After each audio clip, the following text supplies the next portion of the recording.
All right, everyone. Well, welcome to tonight's masterclass on how to lose weight naturally. And I'm pretty excited about tonight. And I really want to show you a sustainable way to lose weight that's not a quick fix. I want to show you a way to lose weight that is going to be able to fire up your metabolism and give you more energy and create a life that is free from dieting. Because, I don't know if this is true for you, but I've worked with many hundreds of women, and the dieting cycle is pretty nasty and quite it's unhelpful. And some women have been on this cycle for decades, and my aim is to be able to show you a way of eating that doesn't involve a diet, because they don't work. I want to show you a new way to think, eat, and live. And so throughout this presentation, you're going to be learning 5 simple steps to lose weight naturally, and the science behind metabolism and weight loss, and that will be peppered throughout the masterclass tonight. And in all of that, you'll be shown ways of how to increase your metabolism naturally, and how the role of nutrition can boost your metabolism. I want to show you how to supercharge your results using the power of your mind. And of course, that is a space that I love to work in when it comes to weight and its loss. All right, so tonight you're going to learn how to lose weight naturally and harness the power of your mind and your metabolism without dieting, without taking pills, shakes, or having an injection. And this is probably what spurred me to do this masterclass, because it's just been more and more frequent that I'm hearing that women are being offered the quick fix injection to lose weight, which, is really alarming. An injection does not educate people on how the body survives, how the body needs to eat, because as humans we are eaters, and there is a way for us to eat that is designed to sustain life, and teaching the body to not eat is going totally against the laws of nature, and of course there are all sorts of nasty side effects, and it's not sustainable. Can you imagine living your life injecting yourself every day just to be able to maintain weight loss? It's just not sustainable, and it's definitely not necessary. So we don't want to be depriving our body of food and nourishment. It's effectively starving it into submission and seeking to, as I say, go against the laws of nature. We're designed to eat. As humans, we need to eat. But as I mentioned, there's a way of eating, and I want to take you tonight through a blueprint, 5 simple steps that anyone can do, and it doesn't involve shakes, diets, or any weird stuff. So what we do need to do is give ourselves real food. Real food contains natural vitamins and minerals and fats and healthy carbs and proteins. And these are the things that tell the body that it's okay when we deprive ourselves of natural, real food. Unbeknownst to us, the body goes into an automatic survival mode, which actually drives hunger. And there are lots and lots of things, there's so many pieces of the weight loss puzzle.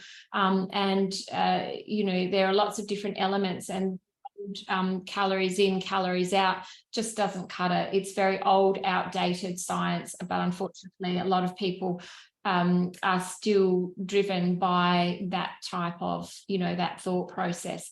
And, even people in the medical fraternity, I've had, women in my Goals Club and people that I've worked with, and their doctors have said, well, just, eat less and move more. That's all you need to do. And here, have this injection. And I just go, there's a better way. And, our bodies are really smart. But if we are depriving our body of food it will just go into an automatic survival mode and create the need to eat. So we find ourselves eating in ways that are unhelpful, whether that be binge eating or emotional eating. But you know, if we're not giving the body what it needs, it will just go into a survival response. And, you know, it does that in many ways. Our bodies are just designed to survive. So these 5 steps I want to show you tonight are a very simple way of satisfying the needs of your body without going on a diet.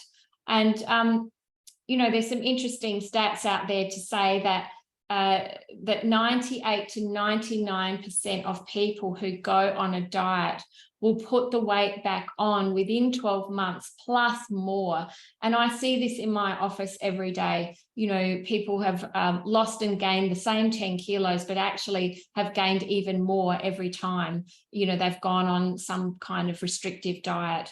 And, you know, that's quite mentally debilitating, and it puts people in a, you know, quite an unhappy place, which exacerbates where they are and exacerbates their weight gain, which I'll talk about as we go through. So I want to show you a way of eating that will allow your mind and body to feel satisfied and nourished and energized, so that it is easy and it is sustainable. As I said, you know, injections, shakes and diets, they're not always sustainable. It's where people will, you know, fall into that trap of going, okay, I'll go on a diet, I'll do it for, you know, 6 weeks or however long it is, some challenge, and they put so much hard work and effort, and at the end they automatically, their mind goes, oh, I've stopped now, I don't have to do all that, you know, restriction and you know, intense exercise. I can have a rest, I can go back to normal. But of course the body will then go back to the weight that it was, and will put on a bit more because the survival mode has kicked in. And you know, once bitten, twice shy, it will start laying down more weight if it thinks that, you know, you're going to be going on another diet at some stage, which many people do, you know, regularly, because they just haven't been able to get that long-term fix. So what to expect, and I'll go through that in just a moment, but if you haven't already, please grab a pen and paper, turn off your mobile phone, listen with an open and inquiring mind. And if you've got any questions, pop them in the chat. I will be checking the chat periodically, but definitely I'll be going through and answering everything at the end of the masterclass, so please stick around. Okay, so some of the things that you're going to discover as what I've just been talking about, the 5-step blueprint for weight loss success and lasting health and vitality. Learn that there's an easier way that doesn't involve calorie counting or crazy diets and restrictive eating when it comes to losing weight naturally, and how to supercharge your results by using simple mind power techniques that actually boost your metabolism. So who am I and why am I here? And, you know, how do I know stuff about weight and its loss? I thought I'd just throw this in as to, you know, where I've come from. So my journey with weight started in primary school, actually. I had a really poor relationship with food and body. And my body image, and I just wanted to fit in and be in the in crowd with all the pretty and thin girls. So in my mind, I felt at that time, to be, you know, a pretty thin person, I had to starve myself to be thin. And I did. I severely restricted my food, but then of course I was so hungry, I would binge eat. I would eat and eat and eat because my body was just going into survival mode. But because then I wanted to still be thin and I just eaten all this food, I would purge, and then not only that, I would resort to laxatives. So I had a really messed up idea of how, you know, how to have a healthy relationship with food. In fact, I didn't even know what that was. All I wanted to do was fit in with the in crowd, and what I thought that was to be skinny. So this kind of behavior continued right up until my 40s. I was a laxative user right up until then, binge eater, purger, awful stuff. So in 2008, I had a bit of a wake-up call, at that point, I discovered I had breast cancer, and I felt that my health had just been taken away from me, just like that, gone. I thought that I was pretty healthy, even with these unhealthy behaviors, but having cancer was just a whole new level, and it put me on a path of focusing on my health and wellness, and that was in 2008. So I'm very well and healthy now. Got through that.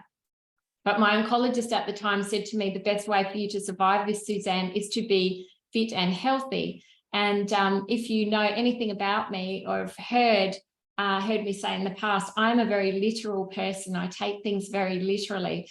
And so I had an opportunity to change my life and, in a different direction from a work perspective. And so he said, be fit and healthy. So I'm thinking, what could I do? So I became a personal trainer.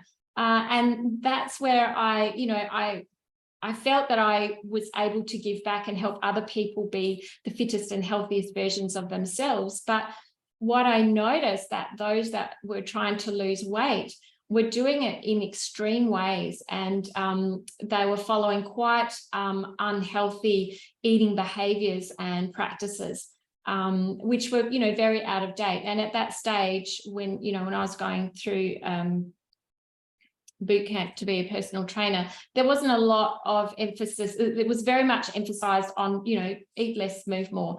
There wasn't very much said or known about the mind and how your mindset. There's a little bit of mindset stuff, but not too much. And I could never really work out, well, why, these people would come to me and they lose weight, and they get fit, and then they go off on their merry way. And then they come back a few months later, all the weight plus more had come back on, and they go, oh, Suzanne, help, what happened? And so we just go through the same process again. And it wasn't until I was going through another life challenge that I started delving more into how the mind works. And that's when I really discovered the missing link when it comes to weight and its loss. And it's our mind. Our mind totally drives our behavior, and our subconscious mind, our conscious mind, tries to do all the right things. 99% of women will say to me, and men, I know what to do. I know everything. I've read every book. I've got every recipe thing. I've got every fitness book. I've got every health book at home. I know what to do. I just can't do it. And so, this is where we need to work in the realms of the mind. It's the mindset, the mindset, the lack of, people say, I've got no willpower, I've got no motivation. I know what to do, I just can't do it. I find myself in the cupboard eating in weight, and I feel really terrible after it. So, so this is where I, took steps to learn more about the mind. I became initially a Reiki master and a meditation teacher. Then I delved further into the mind, and I looked into, I became a hypnotherapist and a neural linguistics practitioner, master practitioner, and then, I've done some further studies in nutritional coaching. So what I do now is I teach people how to ditch that harmful diet culture, because it is harmful, and I want to help them transform their relationship with food and their body, because this is something, people that come to work with me, they'll say, halfway through our work together, they'll go, Suzanne, this isn't really about my weight, it's about my stuff. It's the stuff going on in my head that is causing me to eat in ways that are unhelpful. And once we sort that out, then, the weight starts to release. So this is me, just a couple of happy snaps of me fresh-faced on the first day. I bought a franchise on the Gold Coast, and there I am. Then I had a group of people that in my fitness group, and we did crazy things like see how many people we could stuff into a telephone box and run around with, you know, balloons on our heads and do all sorts of crazy things. So it was a lot of fun. There's me looking very unhealthy. Actually, I'm very, very thin there. I'd gone into a bit of a spiral with food downwards, and I was seeking to heal my mind, and I became a Reiki master. Then I, you know, on that journey became a meditation teacher, then, you know, delved into neurolinguistics and hypnosis with the incredible Tony Everard, who is my mentor and coach to this day. And here's my two beautiful children, Ellie and Phil. Phil lives on the Gold Coast. Ellie's here. My partner, Daryl, and our beautiful dog, Charlie. And this is represents us driving off into the sunset in our retirement years. So we plan to just all jump in a caravan and go off and see what there is to see out there. So I'm keen to find out why you are here and what do you want to know. So my aim is to give you as much value and content as I can, and I want to make sure that it's, you know, it's meeting your needs. So if you've got any thoughts, please pop them into the chat. I'll get to them as we move through. I want to be able to make sure I'm giving you all the information that you need. So I do have something. Christine, hi, thanks in advance. Thanks in advance for your time. My pleasure, Christine. Thank you. That's very nice of you to say. All right. So if you do have questions, if there is something specific you want to know about, please pop it in the chat. I will see it arrive there. But before I go into the blueprint, I want to bust some myths about weight and its loss. So please feel free. I'm going to throw these questions out there, and if you'd like to respond, I'd love to see what you've got to say. But of course, I'm going to enlighten you and give you more details on that. But please feel free to jump in and let me know what your thoughts are on these myths. So the first myth is the best way to lose weight is to eat less and exercise more. Does anyone agree or disagree? You can throw in a thumbs up in the chat or a thumbs down. Nothing's coming up yet. But what I'm going to let you know is this, as I said before, eat less, exercise more. We've been testing this theory for nearly 200 years, and it has never worked. So underfeeding the body and over-exercising actually slows down your metabolism. If your body is detected it's not getting enough food, it slows everything down. So our metabolism is a sum total of all the chemical reactions in our body. And if our body needs to survive and it thinks it's not getting enough food, then it will stop using energy. So, the fat stores are going to be hang on to, because that is what we survive on, is fat. And our brain is, I think, 60 to 80% fat anyway. So over-exercising and underfeeding and punishing your body will get you absolutely nowhere. There are way too many other pieces of the puzzle that we need to consider, and weight and its loss is very, very complex. The next myth is the reason you eat too much is lack of willpower.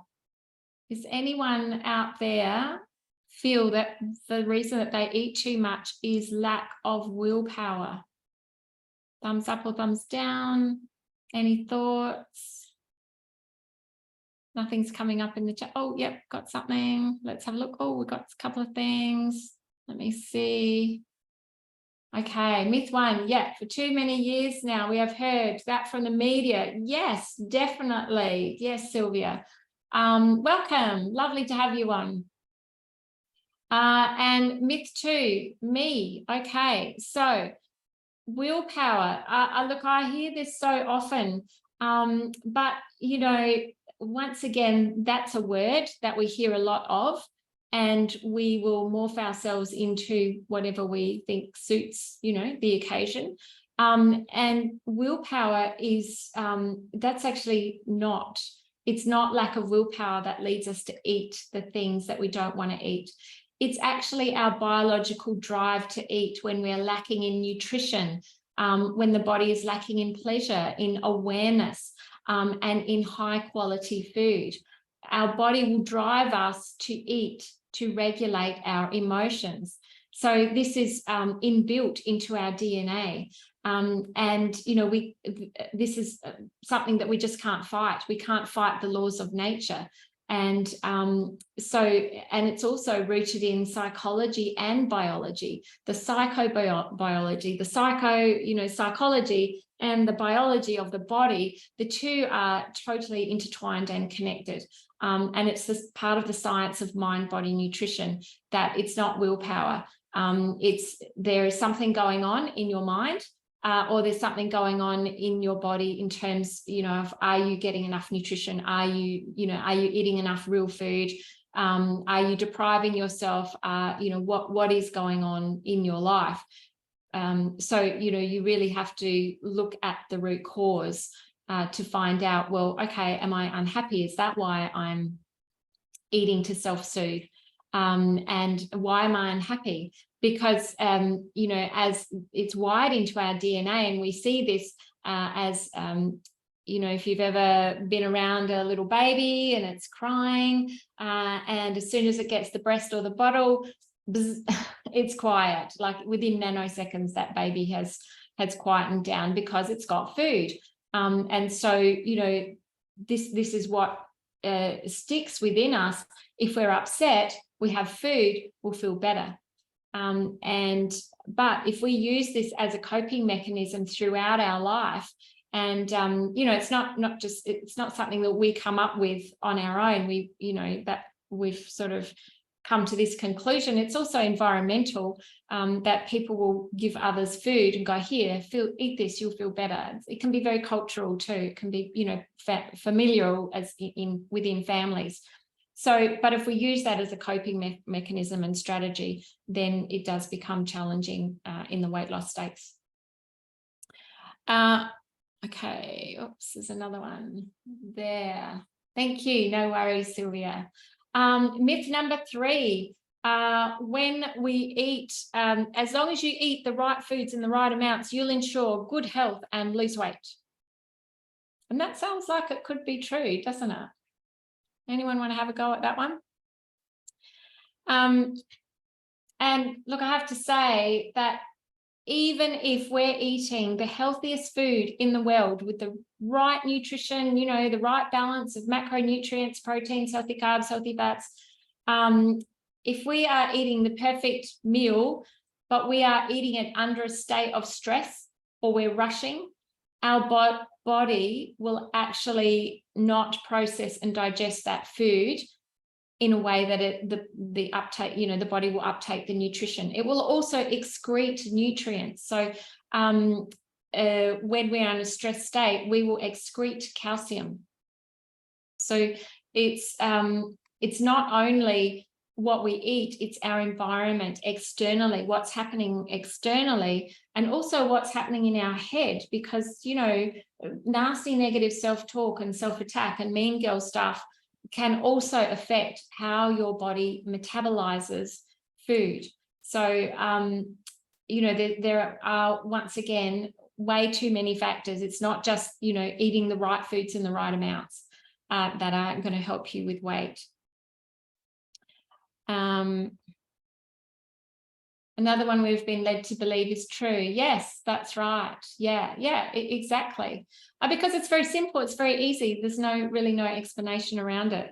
Just eat right and you'll look right. But if that just doesn't happen. We know that there are so many people who've fought that battle for many, many years and are so frustrated by it, saying, I do all the right things. I eat well, I move well, but I still can't lose weight. In fact, I'm putting on more weight. And this is where we do the deeper dive to find out, well, what has happened in your life that has caused you, to put this weight on.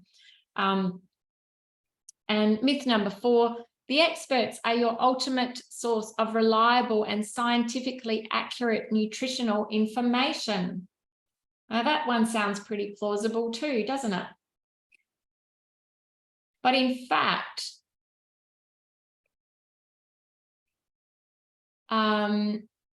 yeah, has helped in the past. Then I started eating again. Yeah, okay, Fiona, I'm not sure which one you're referring to there, but is that myth 3? Yeah.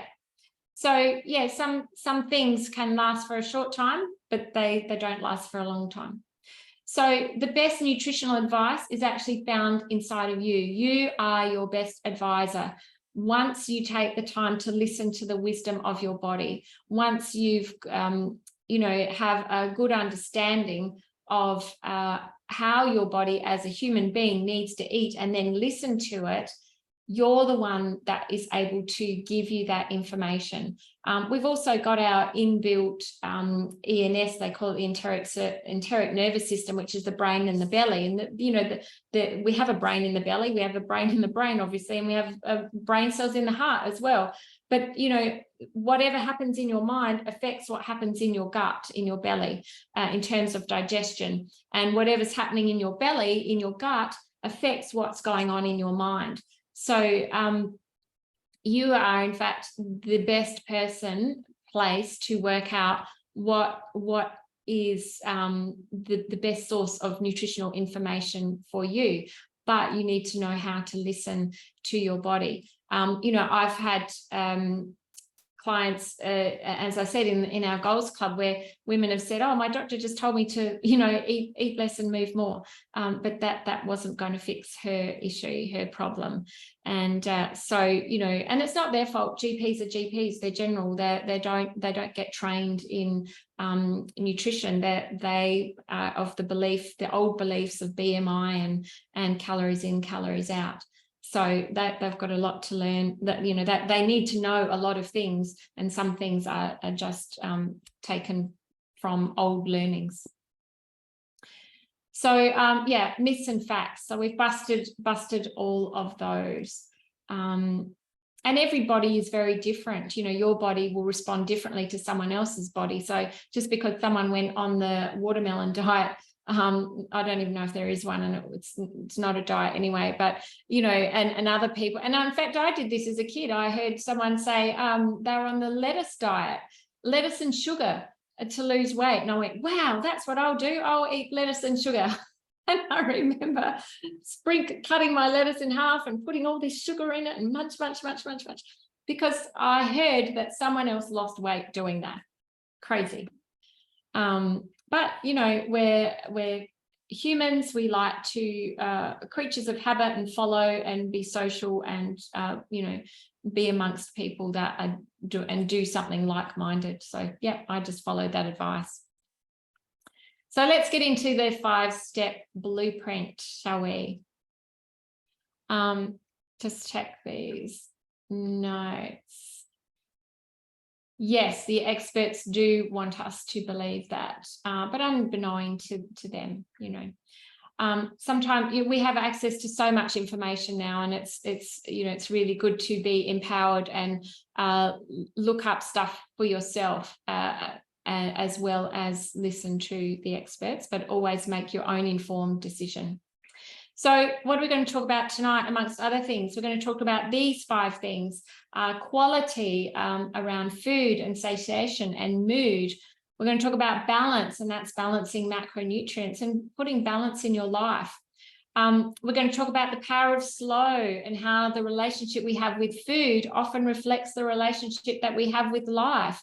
If you're rushing around and trying to get from thing to thing, but you're also rushing through your food, what comes first, the chicken or the egg? That kind of eating actually puts your body into a stress response. Just eating fast will put your body into a stress response. So we need to learn to slow down to allow our body to take up the nutrition that it needs, but also for you to be able to experience life.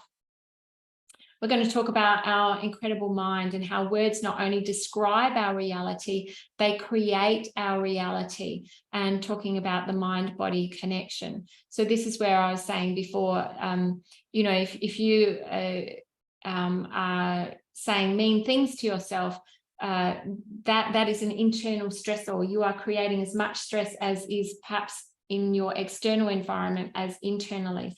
And that once again is creating stress within your body. And we talk about the body and how being disembodied is also a reflection of how we are connected with life and self-care.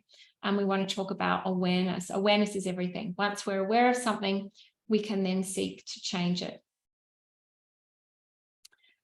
All right, so the first one, and I'm sure this is something that you've all heard, fresh is best. Eat fresh, eat the best quality food. Fresh is life. Fresh food has life in it. Fresh food is vital. Processed food is dense and heavy. I often explain, talking with people in the room here, is that when if you were to go to a beautiful beautiful greengrocer and see all the wonderful vibrant colors, it smells good, it looks good. There's these wonderful, sights and sounds and this light feeling of being in a room, or going to the farmers markets or going to the central markets. It's just full of life. There's so much happening. That's because there's actual life in that food. That food has good energy in it. There is still some life in there. And can you imagine when we eat all this beautiful, fresh, nutritious, nourishing food, that this life, this energy is actually being ingested in our body. It makes us feel lighter and more vital. So eating fresh is going to give you that sense of lightness and vitality. When we eat processed foods that has been designed to sit on a shelf for how many years? That is designed to be mass produced, that is, has a lot of chemical additives and fake stuff in there. That food has no life in it. It's dead food. It's dense and heavy. When we eat it, we feel dense and heavy. And so, and I noticed, and you may have noticed over the weekend with Easter, if you've been eating some chocolate and you're not used to eating chocolate, or you ate more than you normally do, how did that make you feel? I felt pretty yuck. I threw my chocolate out. I brought the rest of it into work. Shh, don't tell my partner. But because it just made me feel yuck. And, once you start eating a fresher, cleaner sort of, the quality of the food, it begins to become uplifted. You really notice that your body responds differently when you're eating highly processed foods. So, I've had some people say, I ate a bag of chips and I hadn't had a bag of chips for weeks and weeks and weeks, and I got a headache and I just want to lay down on the couch. I just felt really sluggish. I felt pretty awful, pretty ordinary, because the quality of our food also affects our mood. If you are eating good quality, light, fresh food, your brain function is going to be lighter, and you're going to have more feel goods, because the gut, being the seat of our health, produces so many of our feel-good hormones. So 95% of serotonin, which is a mood stabilizer, is produced in the gut. So wouldn't you want to then put, good quality fresh food in your gut to help that? Because, there's this direct highway that goes from the mind to the gut. You want that to come up to your brain so you're feeling good. Dopamine, 50% of dopamine is produced in the gut. So that's the pleasure and reward hormone.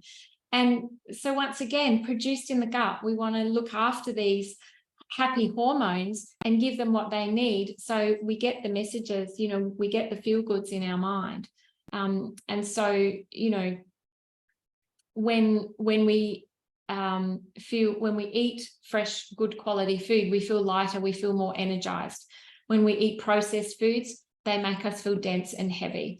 Depending on the kind of food that you're eating will really give you a good indication of how you're feeling.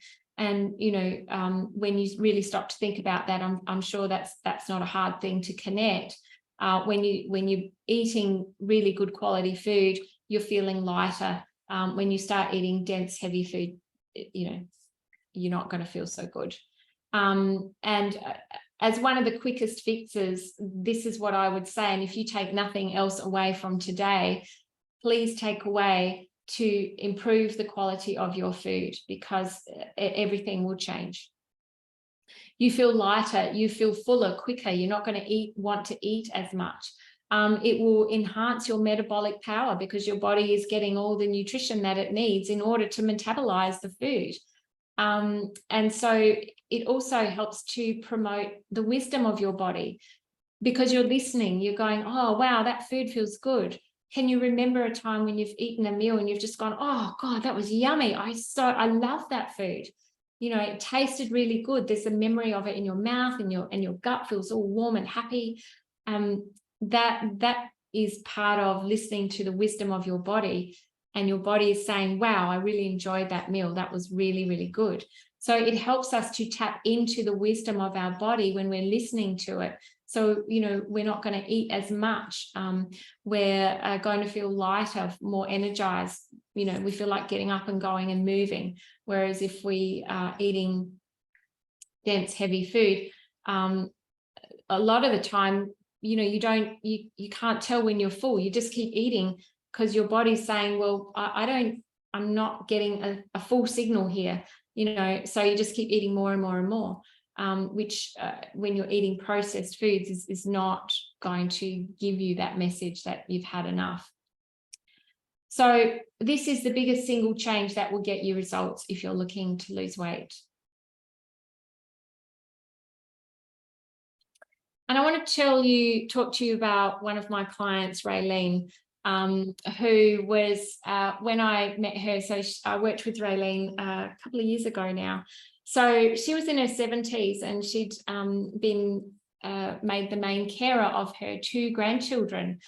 So they were both under 7. So she had a very busy household, and one of her grandchildren had special needs and had lots of specialist visits. And Raylene was in a constantly stressed state. She had 2 little kids to look after who were very energetic, and she wasn't. She was constantly tired. She was triggered by the kids' behaviors because she couldn't cope with it. And so she turned to sugar straight out of the bowl for energy. And that's how, that's how she got through her day. It was a spoonful of sugar. Isn't there a song? Makes the medicine go down? No.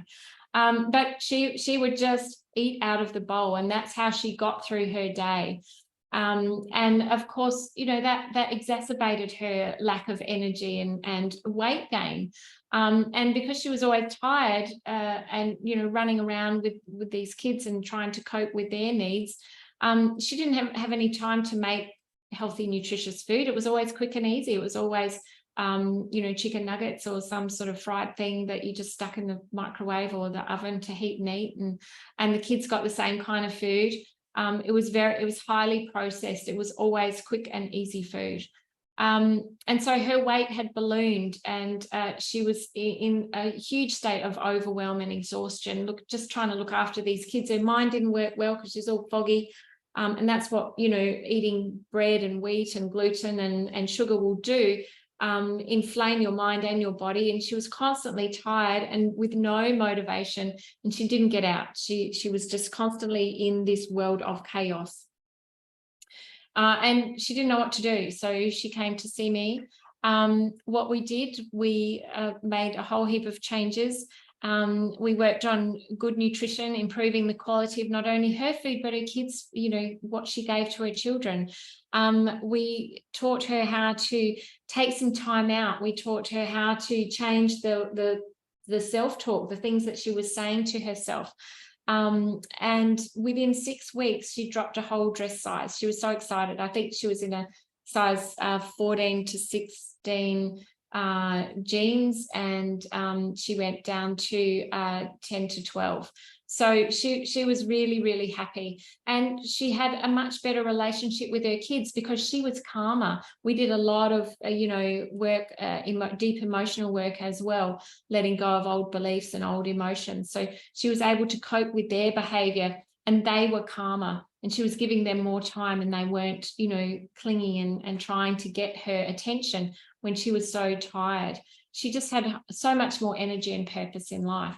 And that was simply by, among other things, changing the quality of her food. The next part of this 5-part blueprint is balance. And balance is all about macronutrients.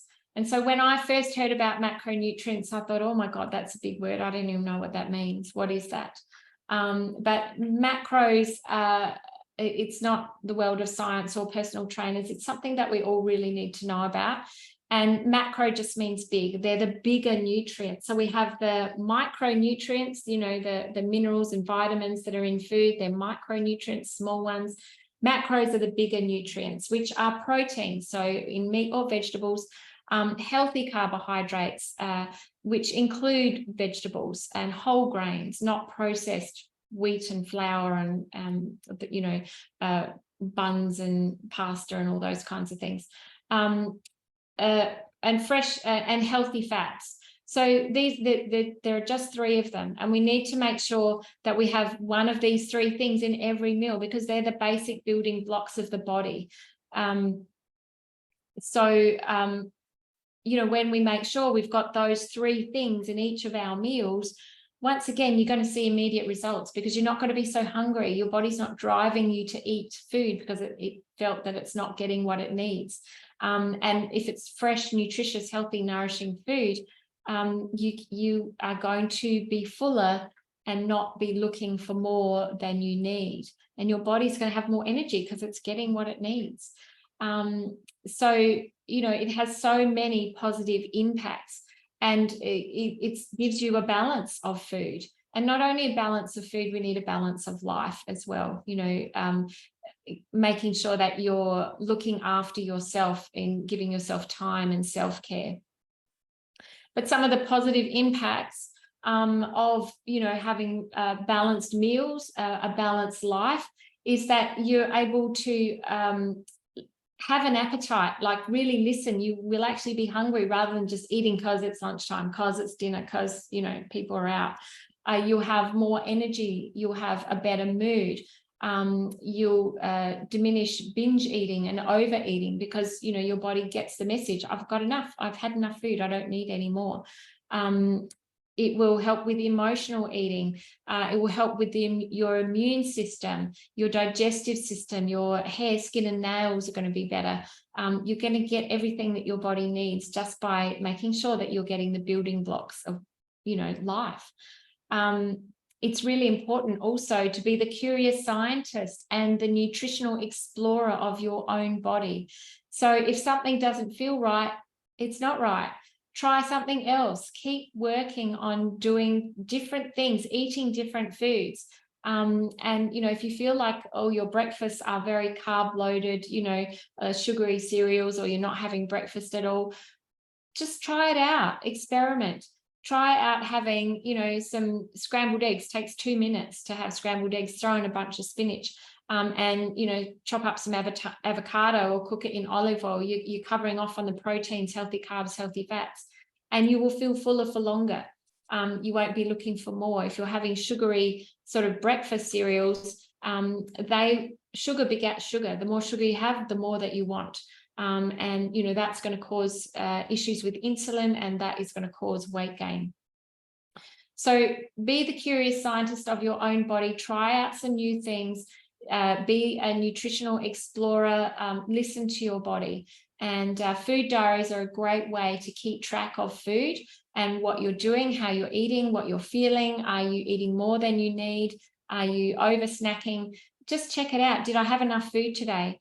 If you've underfed yourself, you know, there's a deficit. The body wants more, and generally that happens at the end of the day when our metabolism is very slow and low, and it's not going to be processing all that extra food that you eat of an evening. So try and swing it around, so your meals, you know, you're having a good breakfast. Your lunch is the biggest meal of the day, when our energy is at its highest. You know, we're burning more calories in the middle of the day. So it makes sense to eat more, so your body can access energy and create energy. But at nighttime, if we're eating really big meals like we do, it's part of our Western culture, we're just eating a big meal and sitting down and look, we're not doing anything with it. Our body's not processing that food. So try and have the smallest meal of your day at dinner time. But don't worry, your lunch meal will, help you to cover off, and that you've had enough. You don't need to overeat at night. In fact, I went to a meditation retreat, a 10-day meditation retreat. And so we were very sedentary, sitting down, meditating all day from 4:30 in the morning till 9:30 at night. And it was an amazing experience. And we had, we were given food-wise, a good breakfast, lots to choose from, all vegetarian type breakfast. And we had a beautiful lunch and lots of things to choose from. But for dinner, we had a cup of tea and an apple, and that's it. But you know what? I wasn't hungry. In fact, to start with, I was eating, I had FOMO, fear of missing out. I was eating way too much at lunch, thinking, I have to overcompensate because I'm not going to get any dinner. But I was too full, and I was feeling bloated and like bleh, even though I was having all this beautiful food. I was just overeating. And I didn't need it. So I cut down my lunch meal and just had my apple and my cup of tea, and I was not hungry. And we were very sedentary. So, you can learn to eat to the needs of your body, and we don't need to have huge amounts of food of an evening. And when we track our food using a food diary, we can begin to be aware of, what our body and what our mind is doing. And of course, when you're aware of something, you can change it. And if you don't change anything, nothing changes. So that's why,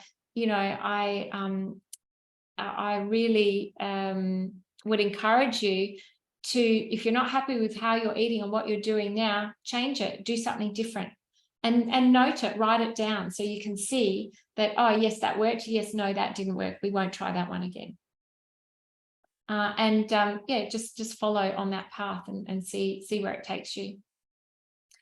And I want to talk to you about Wayne. Wayne is my beautiful truckie. You can see his full interview. I tried to get it onto this webinar tonight, but I couldn't get on there. But you'll see his reel on my Instagram page. But Wayne came to me. He's a giant of a man, lovable, gorgeous man, but he weighed in at over 182 kilos. And he just wanted to live and be around for his kids. He had major health issues, and he'd even suffered a heart attack. And so his truckie lifestyle was quite debilitating from a health perspective. He was wearing a size 9 XL, and he just wanted to be able to wear a shirt that buttoned up nicely and didn't, pop and gape. He had, multiple health conditions, and the next stop for him to lose weight, his doctor sent him to me. His next stop in order for him to live a life and, with his kids and his family and be with them in the longer term was to have surgery. And he didn't want to do that. So we did a lot of deep work, and Wayne lost, and he had a lot of weight to lose. And this is not typical of everybody. Everybody is different, and Wayne had weight to lose, but he didn't know how to do it. He'd been putting on weight and taking it off and putting it on more and taking it off and putting it on more. I think when he first started losing weight, he was around, he's put it in his video, it's around about 140, but with all the crazy diets and the way that he was trying to lose weight, he actually put on 40 odd kilos. So what he was doing wasn't working for him. So, but in the time that we worked together, he lost 13 kilos in 6 weeks and ended up losing, that's not 15 kilo, I've got a dollar sign. I don't know why.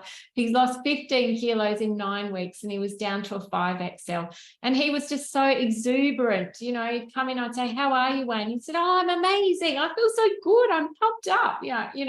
He would say, I've had a set of jumper leads put on me and I'm just fired up. I'm revved up. He's just doing so much, so well, and changing his life in so many ways. And we did focus on his food, on the balance of macros, because as a truckie, he would pull into, the trucking stops and eat massive schnitties and, down 3 or 4 pies and a sausage roll and chug a lug Coke and lemonade. And he would have a whole packet of Minties, a kilo bag of Minties that he would put on the dash of his truck. And he would eat that from Adelaide to Perth. He would eat those Minties, drinking Coke to keep him awake. Like, it's scary stuff. He became literally a nutritional explorer, and he started making his own hummus and cutting up his own celery and carrot sticks, and that's what he would munch on the way from Adelaide to Perth, drinking kombuchas instead of Coke. I know, he was amazing, and he'd come in and tell me about all these different foods that he was able to make, because he only had a little tiny space in his truck. He didn't want to go to the truck stops anymore, so he had to get really creative on how to make food that was nutritious and nourishing and enough for him to take him through 4 days, on his long haul trips, and things that he could freeze and things that he could keep cool, and how to make a meal on his way rather than go to the truck stop. So it just totally changed his world. And he used to say to me that he would put off his life until tomorrow. He'd sit there and go, oh, I really should be doing that, but I'm too tired, I'll do it tomorrow. And he would say that day after day after day, because he was just too tired. And now he said to me one day, I'm living my life today rather than putting it off until tomorrow. And I just went, wow, that's amazing. And there's so much more I could say about Wayne, but you can jump onto the onto my YouTube channel, and there'll be a video of there, maybe not today, maybe tomorrow. But he also reduced a whole heap of his medications, and he was no longer pre-diabetic. And so his doctor was over the moon. And he was working together obviously with his doctor, and his doctor said, okay, Wayne, I think we can reduce some of this stuff that you're on. Your health metrics have improved. So that was pretty amazing. We got very excited about that for Wayne. Lovely man. Okay. What have I got here? Yeah, it is awesome. Thanks, Sylvia. So slow is the next one. So did you know that if you eat fast, you actually put your body into a stress response? And why is that important to know? Because I've been saying a lot about the stress response. Well, when your body is in a stress response, it only wants to hold on to weight, store fat, and not build muscle. So when you are stressed, you are totally counterproductive of trying to get things done and eat less and move more and all those kinds of things. It will tell your body to hang on to weight. So the biggest thing here is to have an awareness that you need to slow down. You need to slow down your speed of life so that you can slow down your speed of eating. Often, as I mentioned before, if we're rushing through life trying to get from one thing to the next, we either skip meals or we eat it really fast. It gets stuck we get indigestion, or it doesn't digest properly because your mind thinks, excuse me, that it's being chased by a saber-toothed tiger. And you don't want it to be feeling like it's being chased by a saber-toothed tiger. Now, I just need to plug in my Mac. I'm going to unplug something because it's looking like it's going to die. So just bear with me for a moment.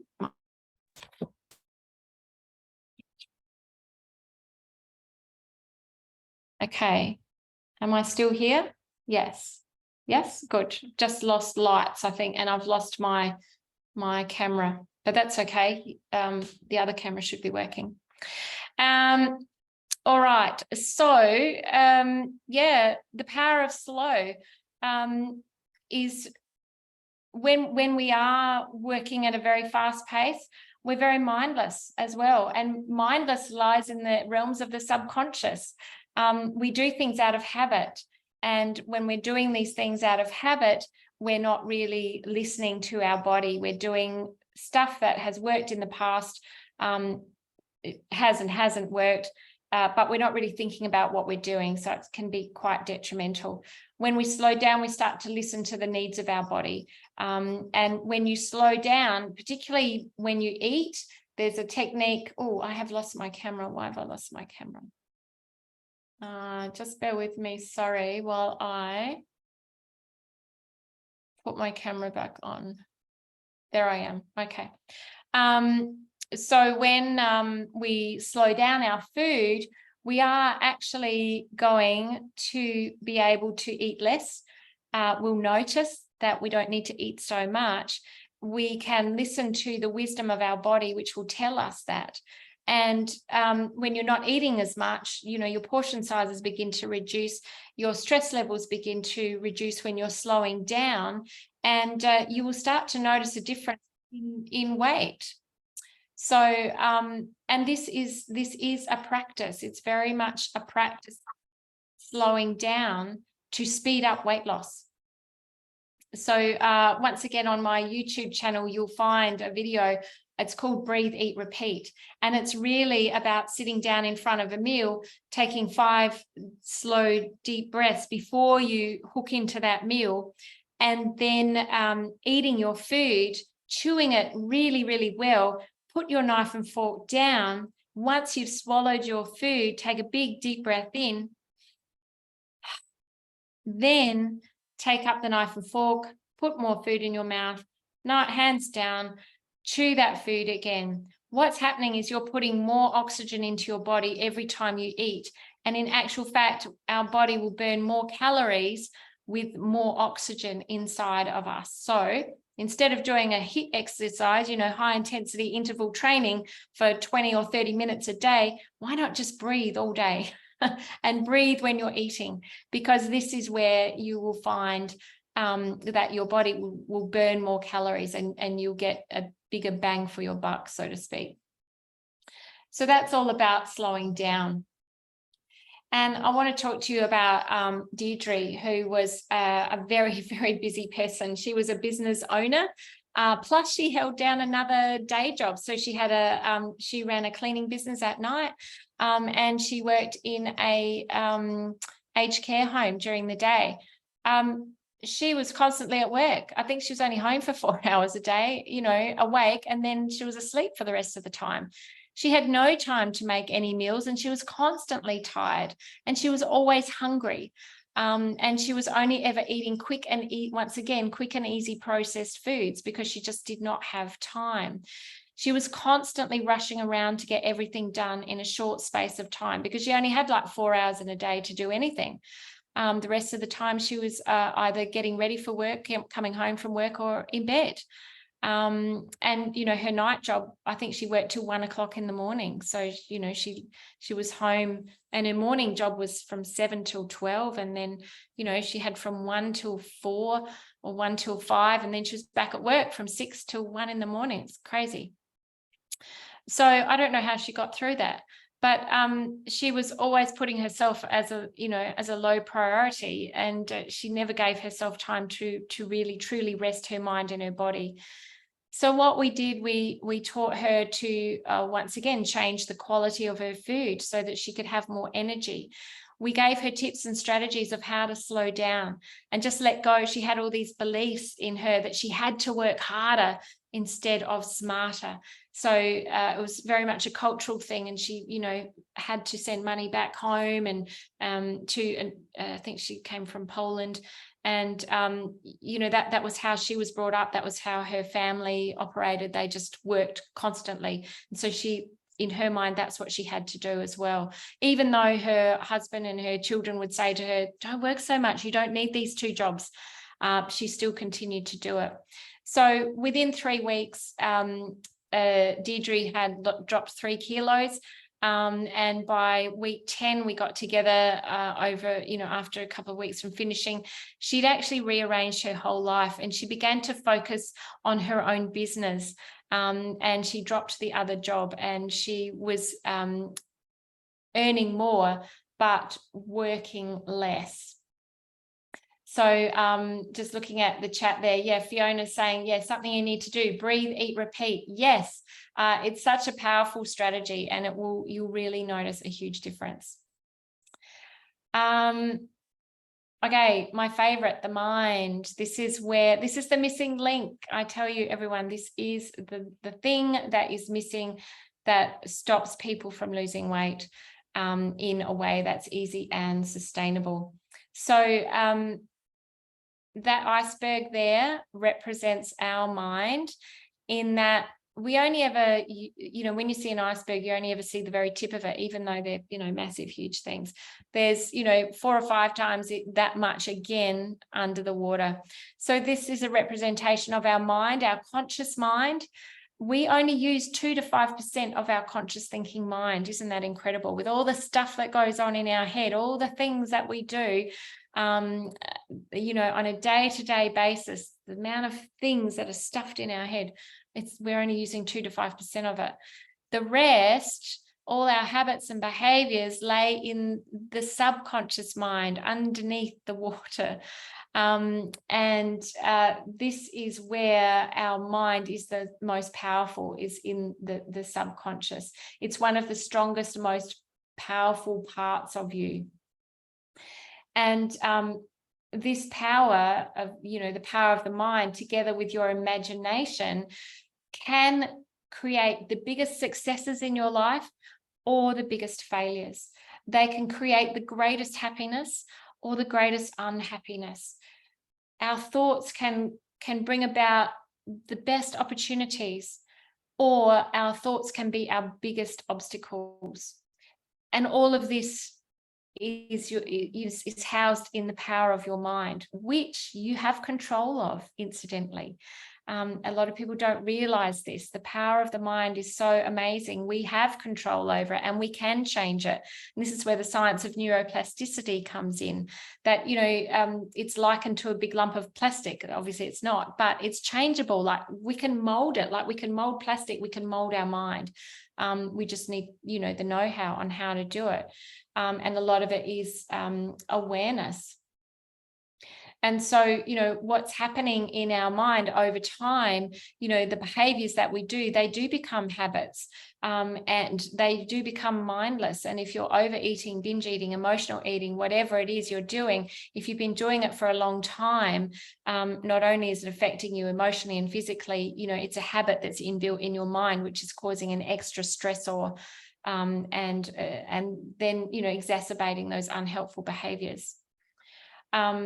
So, our mind,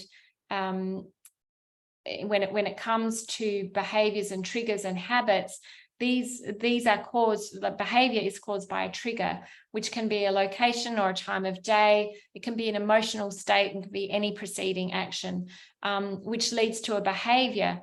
And this tells the brain to go into that mindless action of whatever that is. I feel bad, I need to eat food to feel better. It can be mindless, even though it's a natural, part of the human behavior to do this. But it takes effort to resist it, because if we've been, building that pathway, and the neural pathway, like the pathway in a forest, if we've been walking down the same path for years and years and years, it's really hard to change it. The mind will fall into the habit of least resistance. It will just go into what you've, been doing the most. So it does require attention and focus on what you want to change that path, to go into a different direction. And often we can only do that by being aware. And so, when we're looking at making any changes in the brain, it's really very much a practice. And we do need to consider that our mental state totally affects our gut. Because the two are connected, there's going to be a habit or a behavior inbuilt somewhere in the subconscious mind. And our emotions will drive those behaviors. So I guess, the biggest thing that I can say here is that make sure that you focus on what you want. What you think about, you bring about. That old saying is totally true. We whatever we think, our mind will be drawn to that. So make sure that you've got good thoughts in your head. There is a little technique that I use with my clients. It's called the stop technique. It's very easy and very, very effective. So the way that it works and just the backstory on that is, you know, we're very anchored to the word stop. When we see a stop sign, what do? We stop. If we see red stop lights, what do? If it's red, we stop. If someone calls out to us, stop, what do? Generally, we stop. So we're very anchored to the word, which means we hear it, we do it. Something, you know, it's something that's inbuilt in us. We see red light, we stop. So if we are aware of what we're saying to ourselves, if we've got negative emotional thoughts or negative thought loop, you know, stuff that keeps going round and round in your head, which is unhelpful to you, if you become aware of that, simply, and it's not helping you and you don't want to be in that space, simply say stop. Put your hand up, say out loud, stop. Or if you're driving and, you know, your mind just wanders off and into an unhelpful conversation or a thought or a thing that you're worried about, say it out loud or say it in your head, stop. It actually interrupts the pattern of thought. So it's called a pattern interrupt. And so then you need to have a different thought to go to. Say, no, I don't want to think that. That's not helpful. It's not happening right here and right now. It's my mind creating this stuff. Where would I rather be? What would I rather be thinking? Get focused on, you know, if you're driving, get focused on your driving. If you're at work, get focused on the work that you're doing. If you're, you know, amongst a group of people and your mind is wandering off, get focused on the people, get focused on the task at hand, rather than let your mind take you into a negative thought space. So the stop technique is very, very beneficial and helpful. Now, how are we going for time? Oops. What I wanted to do here, now I don't know how to stop. Oh, yes, I do. I wanted to introduce you to Caroline, one of our women who've gone through our Goals Club and who has done some private work with me. Caroline is a very brave survivor of, I think, stage 3 or 4 uterine cancer. During that period of time, she gained 24 kilos and she was pretty desperate and feeling out of control around her health. Anxiety and depression were constant companions for her. And after 12 months working both privately and within our Weight Loss Goals Club group, Caroline lost 10 kilos safely and sustainably. Prior to that, she'd been losing and gaining the same 10 kilos, you know, pretty much on a constant basis. Yeah, stop technique is amazing. Thanks, Sylvia. So Caroline's mindset was, you know, very low. She was constantly worried about, you know, getting sick again, and everything she was saying to herself was very negative and always looking at the worst outcome and the worst case scenarios. And she lived with that constantly. So we worked with her over that 12 months to help her to lose that weight, you know, pretty easily. And to help her to gain confidence and feel empowered and in control of her food choices. And a bit like Wayne, she became a nutritional explorer and just started coming up with these amazing new recipes and healthy things that she could eat that weren't going to be detrimental to her health. So her mindset changed and her health metrics totally transformed. And, you know, another case where her doctor agreed to reduce and remove some of her medications, which was a game changer for her. So sugar and the lolly aisle were no longer a battle. You know, going to the supermarket was a battle to not go down that aisle. And, you know, she says now that her shopping trolley looks really healthful. She's no longer plagued by anxiety, and it's not a constant in her life. And she's now able to regulate her emotions easily. And I just want to play this quick snippet. I think it goes for 30 seconds so you can hear what Caroline has got to say. I hope you can hear this. I predominantly had lost 5 to 7 kilos at one stage. You made us all be aware it's not just food. It's everything. The mindset is about changing the narrative. And what surprised me the most, that how empowering it actually was. No more of the old chaotic way. And that dieting on top of the scales, on and off, there's something more than that. And that's what I realised. It was just like, well, most definitely, please do it now. Somehow find the time, find the money, and guess what? You will find a new you. I don't know if you'll manage to hear that or not, but Caroline had, thanks, Chris, had a pretty significant changes, which was amazing for her. It's so good to see her in such a different space. So the final one of the 5 steps is body. Our bodies need to move. So, you know, when we're talking about the calories in, calories out, calories out, and exercising, look, it's not necessary to do a lot of hardcore exercise, but it is important to move your body. But there's no point in making you do something that you don't want to do, because that again is a stressor on the body.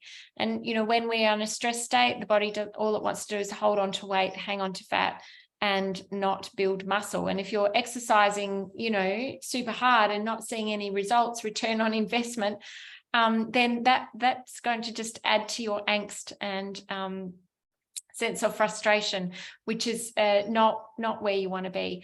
But it's important to move. As humans, we are functional movers. We're designed to move, and functional movement is really important. So, you know, it's important to find something that you like to do. And it might be walking, it might be dancing, it might be hiking, it might be swimming, it might be push bike riding. It could be anything. It might be just getting out with the kids and playing soccer, or, you know, doing some stuff outside. So as long as you're moving, you're going to be helping both your mindset and your body health. Important to do what you love. As I said, if you're doing something that you hate doing, then your body's not going to respond in the way that you want it to. Look, it's also important to be embodied, and what I mean by that is to be in your body, not disconnect from your body because you just don't like anything that's down there. So when we're not connected to our body, when we're disconnected, we're disembodied, then we're not looking after it. We're not nurturing it and nourishing it, and being kind to our body, showing compassion. Our bodies are just trying to do the best that they can with how we treat it. So being disconnected from your body, being all in your head and constantly being in self-attack and negative self-talk and not liking anything that's below the chin is not going to help you get to where you want to be. We need to be listening and accepting and moving toward a space of loving the body that we have. In order for us to have the body that we want, we actually have to be present and be accepting and like what we have now, because then we'll look after it. There's no point in waiting to have the perfect life and to be happy and joyful and do all the things that you want to do when you've got the perfect body. Because there's a process for you to get to that so-called perfect body, and there's no such thing as perfection, but in your mind you want to be a certain weight, shape and size. But in order to get there, you have to do stuff now. So it's really, really important to get connected with your body, find out what it needs, what it wants, listen to the wisdom of your body, move it, nourish it, give it good quality food, and take time out for self-care. And a really interesting thing to do is to create a live your life bucket list. And what that is to create, instead of isolating and being at home and not, because you don't like the way that you look, get out and do things, experience life, live your life now, create a list of things that you would like to do and make a concerted effort to go and do them. And it could be something really simple like going for a paddle boating on the River Torrens, or going to the botanical gardens or seeing a show. It could be something, you know, a lot bigger, like planning a trip or a holiday. It could be learning a new dance, you know, going and learning salsa dancing or something, going scuba diving, jumping out of a plane. God forbid, who would want to do that? But some people like it. So, but these are things that create life and a spark and a sense of, wow, achievement and feeling good about, you know, how you're living your life, rather than staying home and being stuck and not enjoying life and just constantly thinking about what you don't want, what you don't like. It's really important to think to put yourself into a positive state of mind. So, and to be body positive, have something to work towards. So that's all about body.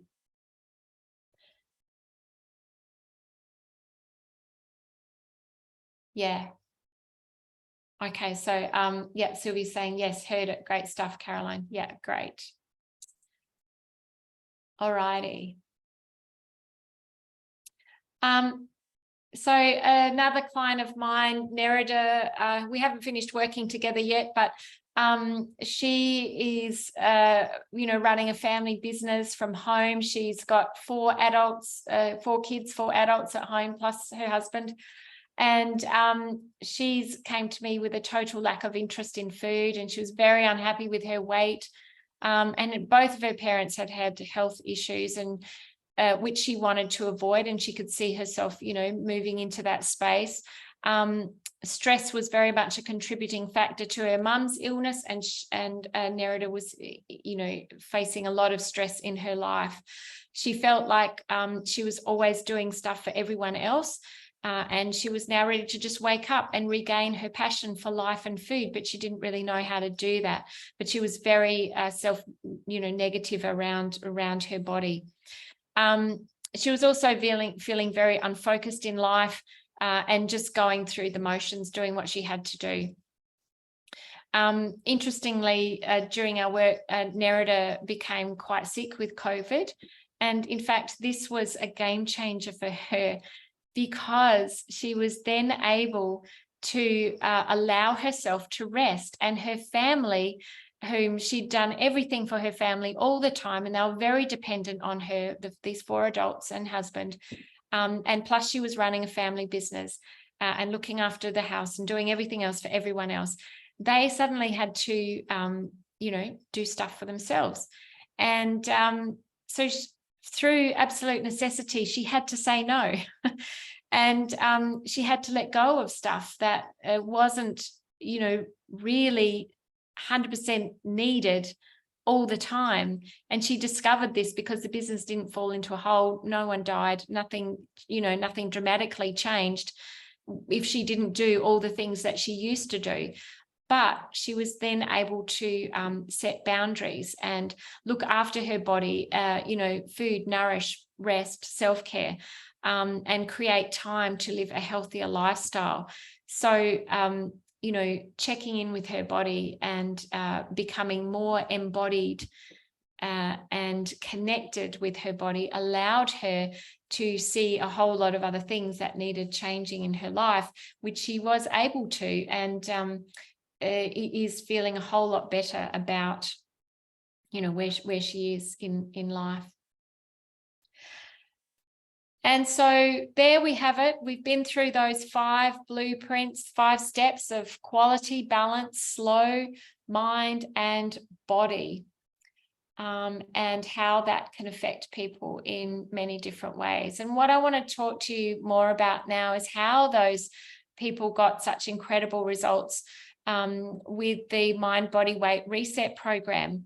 So this is a program that I work with men and women, and it's a powerful 6-week program, and it's designed to reset your mind and your metabolism. So we work very deeply at an unconscious level to help change the relationship that you have with food and body. And so our aim is to transform the way that you eat, think, and live by getting to the root cause of all those unhelpful behaviors. And we use hypnosis, neurolinguistic techniques, mind, body, nutrition, and eating psychology. And so just a little bit more about what that program is about and what is included, and the costs of this program. So, and I want you to notice this little tiny thing down here. I do offer a money back guarantee. So if you not get the outcome, an agreed outcome, because obviously it needs to be realistic, but if nothing changes for you, you walk in to see me and in a certain way, state of mind, and you walk out exactly the same way, because this hasn't happened, I'm more than happy to continue to work with you or offer your money back. I'm that confident. So this program is very comprehensive, and it has a whole heap of bonuses with using state-of-the-art hypnotic, neurolinguistic, and eating psychology techniques. We work on personalized food movement coaching, and we've got a whole heap of bonuses there. And if this is something that you're interested in, you want to find out more about, you can contact me within the next 24 to 48 hours. I can give you a further $500 off that, bringing it down to $24.90. And this is some other testimonials, video testimonials of people that have gone through the program. So, oops, I wanted to see if I can get that working. I might not be able to.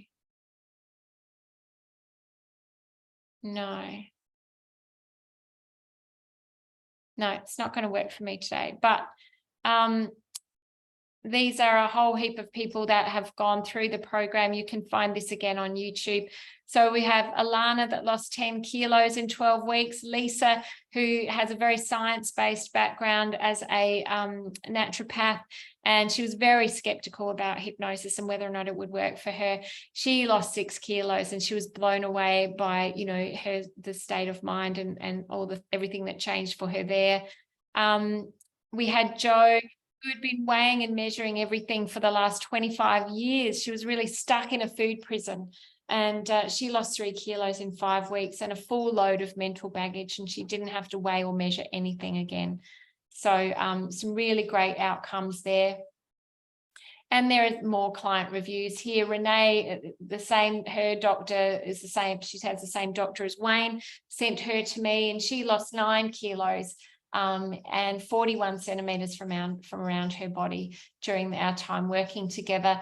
There was Dee, who she lost 8 kilos and after 12 months, she had still kept it off. Bianca, over 6 weeks, lost 7.5 kilos. And Rebecca, who is also a health coach, lost a whole lot of emotional stuff, and it totally changed her relationship with food and body. So if you're wanting to find out a bit more about that, please, you can email me or contact me, PM me via my Facebook group. So SA Weight Loss Hypnosis. But of course, if that program is not for you and you would rather work in, or if you like working within a group, a more affordable way to work with me, I also run goals clubs. And so it's a weight loss goals club, and I've been running them for the last 4 years. And this is the last group that went through. Got this beautiful card from them saying to Suzanne, thank you for empowering women from all walks of life with your knowledge. You're truly an inspiration. Love from the Weight Loss Goals Club. We had such a blast. And there are also some incredible changes there. And what we're doing this year is I'm running 2 goals clubs, and the next one is going to be a 4-month club. So over 4 months, we're going to be getting together once a fortnight to really hone in on the different elements of metabolism. So I explain this right at the beginning, what metabolism is. It's the sum total of all the chemical reactions in the body, plus the sum total of all our thoughts, feelings, beliefs, and experiences. And as I've mentioned before, this is where this is the missing part of how we are able to, you know, how our mind and gut connects and how our body is able to lose weight. And so when we're looking at those universal metabolizers, there are 8 of them, and these are 4 I've listed. I've just gone through the 4 that for tonight to give you a bit of a better understanding, so that there are 8 different areas that impact our metabolism. So one of those 8, one of the 4 that I've got here, is the metabolic power of relaxation. So I've talked a little bit about how stress is one of the biggest blockers to weight loss. And so we cover off on the stress metabolism connection and the fastest way to burn calories, and how the importance of being slow to build a healthy body and mind can really kickstart, you know, the power of your metabolic force. And we talk about the power of quality, which we've done a lot of this evening, and how to elevate the quality of your food as well as the quality of your life. And that's a little bit about the Live Your Life bucket list. So we're going to help you to empower your inner nutritionist and talk to you about the anti-nutrients and how to energize your pantry. Awareness is something that we've talked a bit about tonight, and it's about how to develop your own gut wisdom by listening to what it really wants. And so we cover off how digestion actually really begins in the mind. And we talk about the brain in your belly and how to eat for energy. We talk about the power of rhythm and being in alignment with the rhythms of your life, to get the full force of your metabolic power, and how to set up key strategies to your greatest advantage, in terms of, you know, the rhythm of food, the biocircadian nutrition, and everything that falls around eating regularly, getting enough sleep, getting enough food, you know, eating slowly, or everything to do with rhythm, because our whole body is made up of rhythm, where our heart beats at a certain rhythm. You know, as women, we have cycles, they come rhythmically. We breathe, we have breath cycles. We have electrical impulses that happen rhythmically within our brain. And so, you know, it's being in alignment with that rhythm. So the next Weight Loss Goals Club is starting on the 6th of June, and it's being run fortnightly during the week on a Tuesday night at the Life Design Studio in Plimpton. And it's all about, and it's being the Goals Club is about this book, The Slow Down Diet, written by Mark David, who's the guy that I trained with and learned to trained with as a MindBody weight loss coach, and it's backed up with this workbook. So basically each of these chapters is backed up by a workbook. It's a goals club as well, so we're really working towards tracking your goals and supporting you, and you know, putting you in a space of amongst very inspiring women. We only work with 10 to 12 at a time, and for the last 4 years every goals club has been sold out. So this is a really great way to get amongst a group of like-minded women. Now, if you are wanting to try out some hypnosis, here is a free weight loss hypnosis audio, and all you need to do is grab your phone and put the camera on and put it up to that barcode, that QR code, and you will be able to download a free hypnosis audio. And, you know, I've had so many women tell me that just by listening to this audio, that they have been able to make some significant changes and shifts in their thinking about food and their choices around food. So if you're wanting to download this audio, please do so now. It will be on the replay as well. You'll be able to get it. And some more free stuff, some recommendations on books that are really, really helpful that I use with my clients. So MindBody Nutrition by Mark David. and Nourishing Wisdom by Mark David. They're all excellent books. This is another book, is Rushing Women's Syndrome by Dr. Libby Weaver. Excellent book to explain, and particularly around weight and its loss, and how we can, seek to slow down, and understanding the mechanisms of how rushing around can really impact our health. Visualization by Weight Loss by John Gabriel. These are all the top ones are available on Audible, which is a fantastic resource for self-development, or just, listening to storybooks. There's some incredible books on there, thousands of books to listen to. Or there's the good old-fashioned physical book. So you can get some of these books on Audible, and as well as hardcover. So the Slow Down Diet is the program that I'm running currently. And Health at Every Size by Linda Bacon is also an excellent resource if you're wanting to know more about weight and its loss. And so we come to the end, which is Q&A. So I'm going to stop sharing, and if anyone has any questions, I am open to answering them for you. So please feel free to unmute yourself and jump in with anything that you'd like to know, any question. I'm just checking the chat. I can't see any questions in there. I've been going through there. If I've missed anything, please let me know.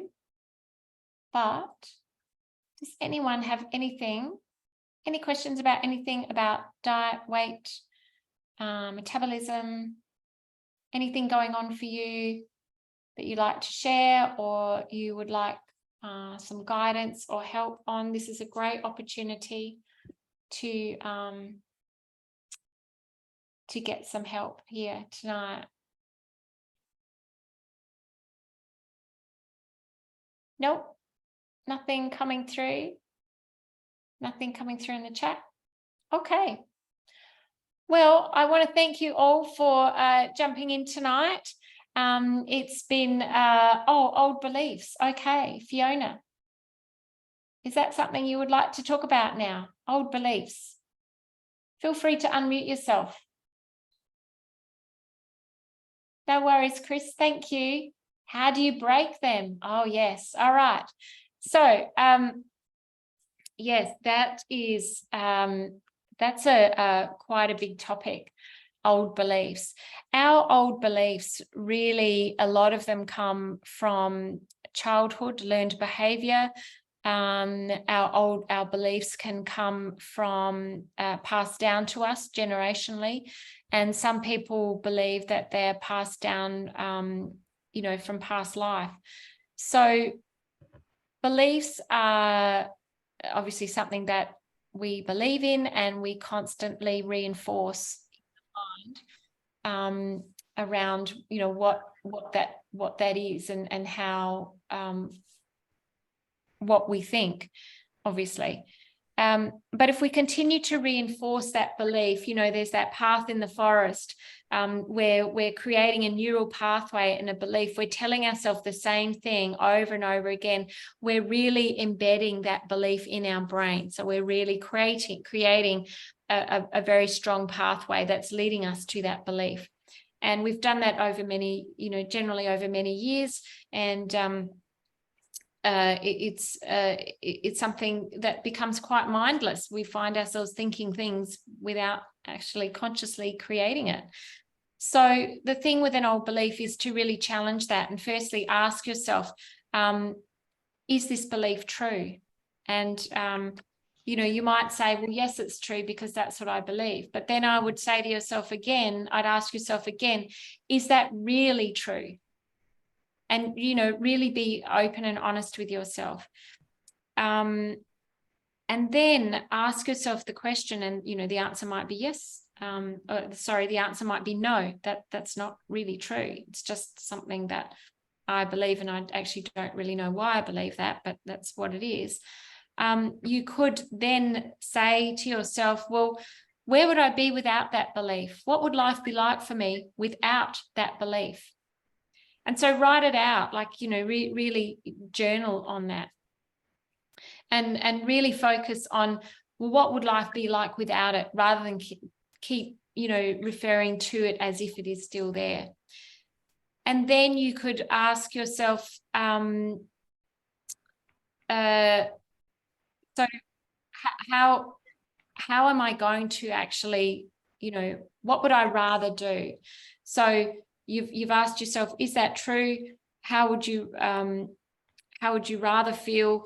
And you know, where would you be without that belief? And oftentimes that can begin to shift some of those thoughts around that belief. But, you know, it's important to get to the root cause of that belief too. Where did that come from? Where did that start? But, you know, at the end of that, Fiona, is really asking yourself, well, how would you rather feel? What is it that you want to focus on? How do you want to be? Rather than continuing to focus on what you don't want, the old belief, which is not helpful for you, start to practice thinking about a new way, a way that is helpful for you. How is that for you, Fiona? Yeah, I always say that, you know, I want to lose weight, but I never do. I've been big for all of my life, even as a child, I've been big. So yeah, and I suppose, yeah, just challenging the thought as to what would I rather feel, what I'd rather be, would probably be a bit more helpful, rather than I want to lose weight. Yeah. Yeah. Because that's just so broad, isn't it? It is. And you need to get specific. And, you know, you really need to think about, well, what do you want? Rather than go, I don't want this, I don't want that. Well, what do you want?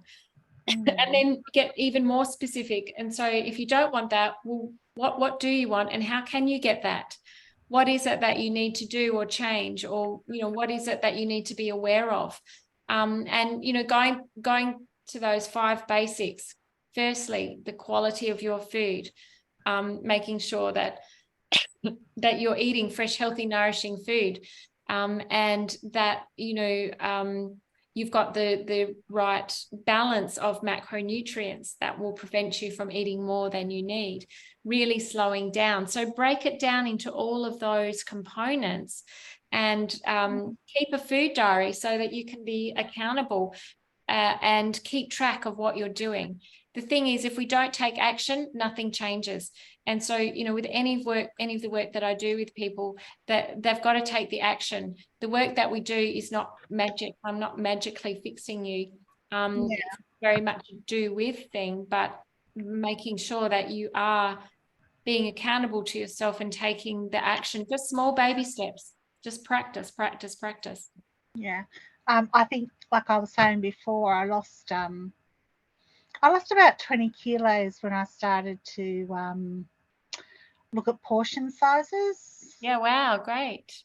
Yeah, but then I went on to a different medication, and I put that on plus more. And yeah, I've been blaming the medications, but I need to also look at what I've been putting in my mouth as well.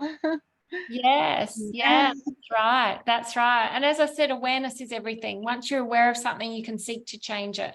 So, you know, I would just keep a food diary and write down everything that you eat. Just do that for a week, and, you know, without changing anything, write it all down so you can see what you're doing.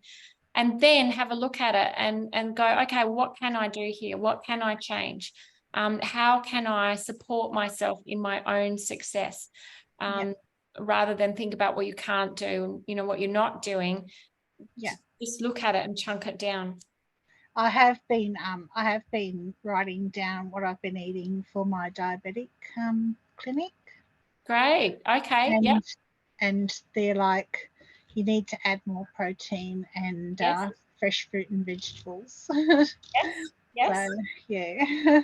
Okay. So that's And so I'm sort of starting there, but yeah. it's Yeah. yeah. Well, that's good. So when would you like to start? Is that something that you want to do? It is. And then tonight I had a lovely meal with my family. All I had my son and my daughter over for dinner, and I thought add more. Like I only had a little bit of meat, so I'm thinking add more vegetables, and I did a stir fry with a lot of vegetables in it to Yeah. cook up, and I'm like, that was really nice. Yeah. Yeah, good. Yeah. So, bank those things away in your mind. If that is, a stir fry is good for you, it makes you feel good and you feel full and nourished afterwards, we'll put that in as, one of your go-tos. You can always make a big batch of it and then put it aside for, a couple of days, or freeze it if it's freezable. Yeah, But true. yeah. Yeah. So is that helpful for you, Yona? Yeah, it was. Thanks. Yeah, good. Yeah. I've just got another question here. Amy, thank you very much for this. You've given me a lot to think about. I have 2 young children. I'm not coping well. Case study, Rolene, very relatable, has given me a lot of things to consider. So I've been relying on sugar way too much. Yeah, based in the UK. So this was great to listen to in the morning. Oh, that's nice. Cool. Yeah, that's fantastic. Yeah, sugar is going to be something that is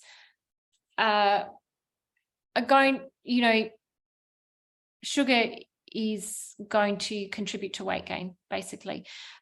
Sugar is going to contribute to high insulin levels in your body, and it's the insulin levels that create the weight. So it's really, really important to look at what you're eating from a fresh perspective to make sure that all those hidden sugars in sauces and gravies and soft drinks and those kinds of things, that you are really minimizing those as well, the hidden sugars, particularly with sauces. And you just mentioned, Fiona, stir fries. There's so many sugar laden sauces that aren't going to be helpful for you. So look at creating or finding a healthier option when it comes to stir fry sauces. Always improve the quality of your food. So if you're buying a stir fry sauce in the supermarket and you just using the same old brand, have a look and see if there's an alternative and get a better quality, or do some Googling and go, how can I make a healthier sauce?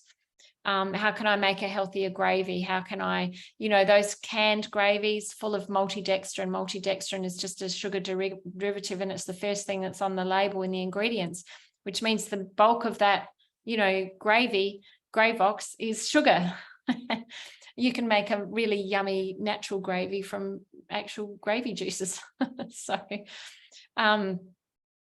really being curious about what is in your food will also help you to reduce and minimize sugar, which helps to, minimize insulin and weight gain.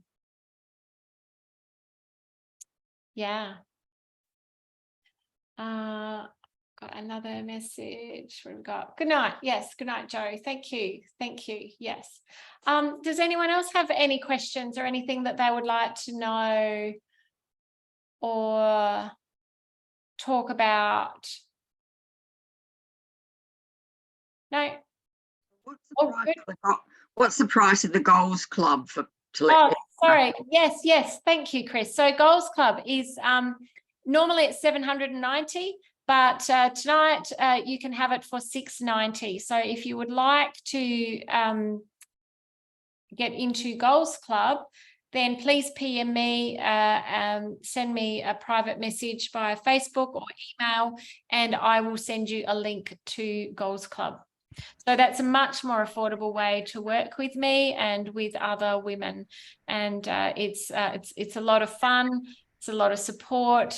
And you know, a lot of inspiration comes from other people, and we get to utilize what I call the brains trust of other women that have gone through, you know, very similar stories and scenarios, and each of them will have a different way of working with that. And oftentimes there's lots of great information that will help other women, you know, going through the same thing. All So right. yes, so that's $690 as opposed to $790, and we do payment arrangements over 4 months for that as well. So it's quite an affordable option there. Yeah. Thanks. No Okay. Thank you, Chris. Thank you. Great night. Yeah. Yes. Well done. Oh, thank you. My pleasure. Now I'm just going to stop this recording.